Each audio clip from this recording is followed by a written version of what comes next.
Muchas gracias, señor presidente. Buenas tardes, señor consejero.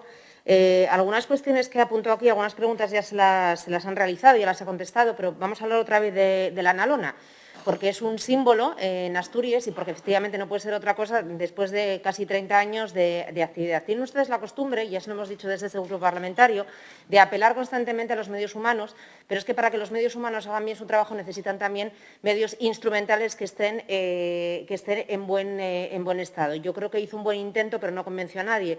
¿Podría decirnos cuántas averías ha tenido, si tienen ustedes el cómputo, en estos últimos 5 años y cuánto tiempo ha estado, en este caso, la analona parada sin poder hacer su trabajo? Y, además, una vez que se vuelve otra vez a reactivar la actividad de este instrumento, ¿pueden ustedes garantizar que la función se realiza de la misma manera que si tuviesen ustedes a disposición instrumentos más nuevos, instrumentos que pudieran hacer las cosas con una mayor efectividad? Gracias.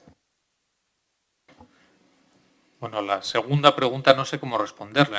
No sé qué son instrumentos con mayor fiabilidad. Es decir, en la costa asturiana y la costa del Cantábrico, las dragas que funcionan son sota, caballo y rey. Es decir, no estamos hablando de un mercado abierto donde está a disposición cualquier tecnología de manera inmediata, ¿no? Sino una oferta limitada y donde la analona, como decía, sigue cumpliendo una función fundamental. Evidentemente no es una embarcación nueva. Insisto en que evidentemente esos años tampoco son seguramente lo que estamos acostumbrados a valorar los tiempos de cualquier maquinaria o de un vehículo individual, de uso individual, un vehículo privado. Son otros los tiempos en los que se valora la antigüedad de una maquinaria de este tipo, pero la actividad de la analona está perfectamente reglada, ¿no? Sabe que es una embarcación, sí, me refiero que tiene un cuaderno que deja reflejado todo el trabajo anual que yo desconozco en cuanto a su número de incidencias, de averías. Lo que sí que hemos intentado trabajar es en mejorar, por un lado, las condiciones técnicas. Siempre se dispone de recursos y son prioritarios aquello que tiene que ver con el mantenimiento y la reparación de la analona, también las revisiones que son necesarias y, como decía, incluso incorporar algún material. Ojalá tuviésemos una embarcación nueva, lo estamos haciendo ahora con la otra prioridad que teníamos en nuestra consejería, que era construir una embarcación de vigilancia. Pues cuando los recursos lo dispongan y así nos lo demanden técnicamente, podremos a lo mejor abordar el renovar nuestra draga. Entre tanto, como decía, lo importante es eso, que los recursos humanos también funcionen, que cuenten con los medios adecuados para hacer los desplazamientos, que sea eficiente su trabajo y que tengamos un calendario que pueda actuar en los momentos críticos donde su labor es más importante. Le agradezco la respuesta, señor consejero, porque dijo una cosa al principio y al final se corrigió, que me parece lo más acertado, porque efectivamente una lavadora es una lavadora, pero no me dirá a mí que no hay medios técnicos e innovaciones precisamente para mejorar los sistemas, no las dragas, sino el sistema de la draga, aunque siempre se maneja una metodología similar, porque sabemos qué es lo que es y porque se produce un impacto directamente con la naturaleza y obviamente se tienen que hacer las cosas como se tienen que hacer. La tecnología, desde luego, mejora, y cuanto mejor aparataje, y lo digo de una manera sencilla para que se entienda, mejor aparataje tengan los medios humanos, los profesionales y las profesionales, lógicamente, mejorarán las cosas. Yo voy a poner un ejemplo. Aquí se hablaron de ejemplos concretos y le voy a poner un ejemplo con el puerto de Llanes, porque nos hemos reunido, no tenemos esa visión que tienen otros partidos políticos de una relación muy fluida con las cofradías de pescadores, con algunas sí, con otras no.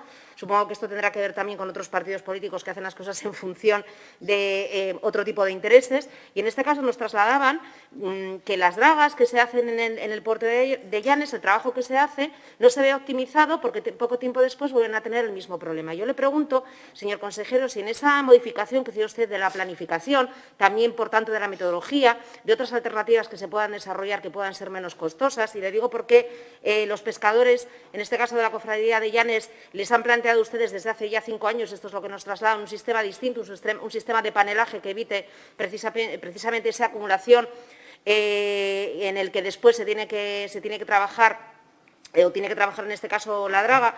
Y a mí me gustaría decirle si todo esto, señor consejero, lo puede enmarcar en el contexto, que además es una palabra que usted repite muy habitualmente, hay que mirar el contexto. Bueno, pues vamos a ver este contexto que también apuntó anteriormente el portavoz de Izquierda Unida, porque, lógicamente, la situación que viene o que parece que va a venir ahora para el sector pesquero no es precisamente halagüeño, y en todas estas cuestiones, sabiendo que cuando no se draga un puerto adecuadamente se puede llegar al punto de que varias embarcaciones no puedan salir a faenar, yo le pregunto si ustedes están valorando esta petición en concreto de la Cofradía de Pescadores de Llanes, si están valorando otras alternativas y si las están valorando, si van ustedes a trasladarles, en este caso, a la cofradía, bueno, en qué consistiría estas alternativas que plantean y de qué manera pueden llevarlas ustedes a cabo. Gracias.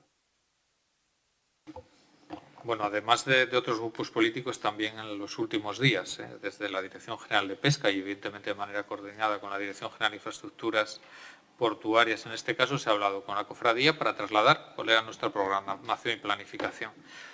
A ver, la pesca en Asturias requiere, evidentemente, de un buen estado de las infraestructuras portuarias y requiere de actuaciones que quizás no se conocen, que faciliten cómo se crea mayor valor a las descargas y cómo se comercializa, ¿no? Muchas de nuestras cofradías ya están comercializando a través de las dos grandes rulas, ¿no? Avilés y Gijón, porque son evidentemente la forma de lograr mejores precios. Y también trabajamos incluso en que haya una coordinación y una futura unificación de esa comercialización entre esas dos grandes rulas. Esa es la dinámica desde tener evidentemente posibilidades de pesca hasta que la pesca descargada tenga el mayor valor posible y se marca en una estrategia 2030 que hemos presentado hace apenas mes y medio, es decir, un trabajo de planificación también sectorial importante. Respecto al puerto de Llanes, pues es uno de los principales puertos de nuestra red, con muchas peculiaridades, con muchas necesidades, como se sabe, con una dársena exterior sobre la que hemos actuado hace apenas un año, y no con un dragado convencional, sino que era un dragado sobre superficie, sobre materiales duros, que respondía a una necesidad estructural, ni siquiera a una acumulación de sedimentos, ¿no? Es decir, a una mejora real. Un puerto que tiene una compuerta que garantiza que las embarcaciones estén protegidas frente a temporales, pero que evidentemente genera problemas. Todavía este fin de semana hemos tenido evidentemente dificultades porque los pescadores marineros trasladan la necesidad de la apertura, las condiciones de mar hacían todavía inviable y se generan esas tensiones que tenemos que mejorar, tenemos que ser capaces de dar mejor respuesta, pero que son parte de la dinámica. Y luego hay una convivencia entre el sector pesquero y el sector deportivo. Lo que hemos trasladado es que vamos a abordar los dos problemas dentro de nuestra programación. Hablamos de una inversión plurianual 2022-2023 de 950.000 euros en el dragado del puerto de Llanes. Es decir, hablamos de una actuación muy, muy importante. Y, evidentemente, las situaciones siguen siendo distintas en el ámbito pesquero y en el ámbito, en este caso, deportivo, donde además hay una necesidad de disponer de mayor espacio para el amarre, porque hablamos de un puerto que además es exitoso, como lo son muchos de nuestros puertos deportivos. Bueno, yo creo que esta cantidad en nuestra programación modesta explica lo prioritario que es el dragado del puerto de Llanes. Bueno, yo le hacía esa pregunta más orientada a algunas propuestas que tienen en este caso los pescadores del puerto de Llanes, que creemos que pueden ser escuchadas y atendidas, valga la redundancia, con atención, porque creemos que puede mejorar la situación con mucho. Señor consejero, me queda muy poco tiempo para preguntarle, entiéndame, esta es una pregunta general, podríamos profundizar más en el asunto. Pero me gustaría saber si, bueno, después del reconocimiento, después de esta comparecencia en la que usted reconoce que efectivamente los medios podrían mejorarse, que efectivamente usted tampoco está satisfecho con la inversión que se hace precisamente en el ámbito pesquero, decirle que la situación de las cuotas pesqueras para los pescadores asturianos es un drama y lo viven como tal. Yo no sé si usted o ustedes han valorado si hay posibilidades, e insisto, le hago la pregunta de manera general, podría dar la respuesta por diferentes cuestiones. No sé si los fondos de recuperación de la Unión Europea pueden plantearse ustedes, precisamente por los efectos que ha tenido la COVID, que los ha tenido y graves en el sector pesquero asturiano, podrían servir de alguna manera para recuperar precisamente esa pérdida y utilizarlos dentro del contexto social actual que vivimos, dentro del contexto de estos fondos europeos, para mejorar las condiciones materiales e inmateriales de los dragados de los puertos asturianos y, por tanto, de todas las cofradías pesqueras. Nada más, gracias. Bueno, en el contexto de la crisis COVID, el sector pesquero tuvo el año pasado 2 líneas de ayuda específicas, extraordinarias y directas, para los marineros y las embarcaciones, para enjugar la pérdida de ingresos. Respecto de las posibilidades de pesca, bueno, luego además tengo una pregunta al respecto y incidiré sobre ello.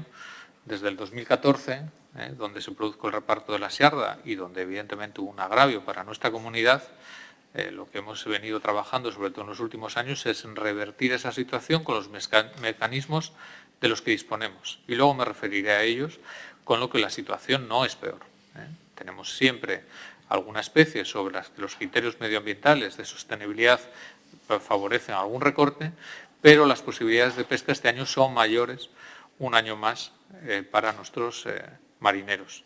En cuanto a la posibilidad de destinar fondos del mecanismo de recuperación de infraestructuras, de momento no se contempla. Ni se contemplan las infraestructuras portuarias ni en las infraestructuras viarias. Hoy sí, por ejemplo, se ha autorizado un PERTE para el sector de la industria pesquera y que puede ser beneficioso para algunas de nuestras empresas. Pero, insisto, creo que es un trabajo interesante, que está a disposición de todo el mundo, la estrategia pesquera, que se ha elaborado evidentemente por este Gobierno, pero que es un trabajo fundamentalmente elaborado por los profesionales y con gran participación y de un ámbito político transversal para el futuro de nuestra pesca, y ahí están las claves de la financiación del futuro de nuestro sector y, evidentemente, en el ámbito de las infraestructuras, mucho me temo que cada vez más vamos a tener que hacerlos con nuestros propios medios, en estas, pero y también en las viarias.